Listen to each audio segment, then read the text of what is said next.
bagai makan buah si malakama.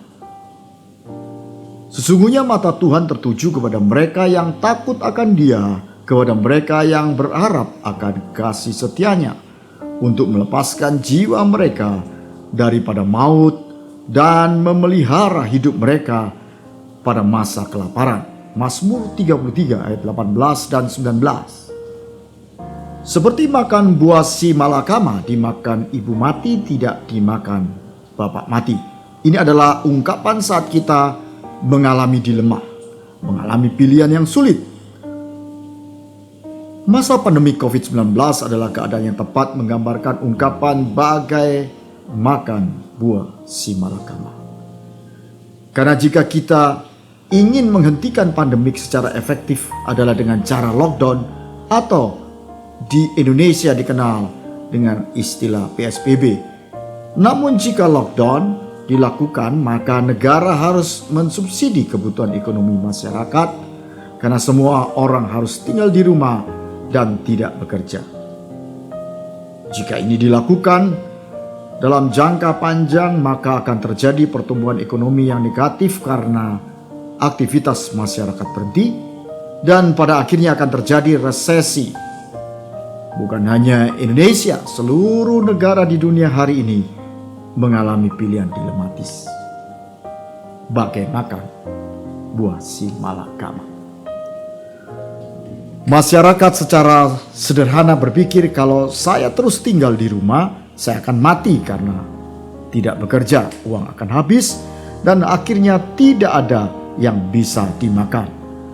Kalau saya bekerja, seperti biasa ada kemungkinan saya tertular COVID-19 dan juga menularkan kepada keluarga yang pada akhirnya akan berdampak kematian. Saya berada dalam dua pilihan yang sulit, mati kelaparan atau mati karena COVID-19, bagai makan buah si malakama. Para pengusaha juga mengalami pilihan sulit, bagai makan buah si malakama. Ketika pandemik tak kunjung reda, mulai terasa dampaknya. Omset sangat menurun. Jika tidak mem-PHK karyawan, maka perusahaan akan bangkrut. Namun jika mem-PHK karyawan, bagaimana dengan nasib karyawan yang di-PHK? Sama pula halnya sekolah-sekolah saat ini. Semua mengalami pilihan sulit. Bahkan rumah ibadah juga mengalami pilihan sulit. Lalu bagaimana kita menyikapinya? Jika kita membaca ayat bacaan hari ini, ayat ini sedang menasihati bagaimana kita dapat terbebas dari bahaya kelaparan dan ancaman kematian atau maut. Dikatakan jiwa kita terlepas dari ancaman maut dan hidup kita terpelihara pada masa kelaparan atau masa resesi, saat mata Tuhan tertuju kepada kita atau saat kita menjadi perhatian Tuhan. Pertanyaannya adalah bagaimana kita dapat menjadi perhatian Tuhan? Jawabnya adalah ketika kita menaruh rasa hormat akan Dia dan berharap akan kasih setianya. Jadi keadaan sulit saat ini karena pandemi COVID-19 yang berakibat resesi dan bahaya maut dapat terhindar dari kehidupan kita ketika kita ada dalam perhatian Tuhan. Ia seperti seorang bapa yang melindungi anak-anaknya.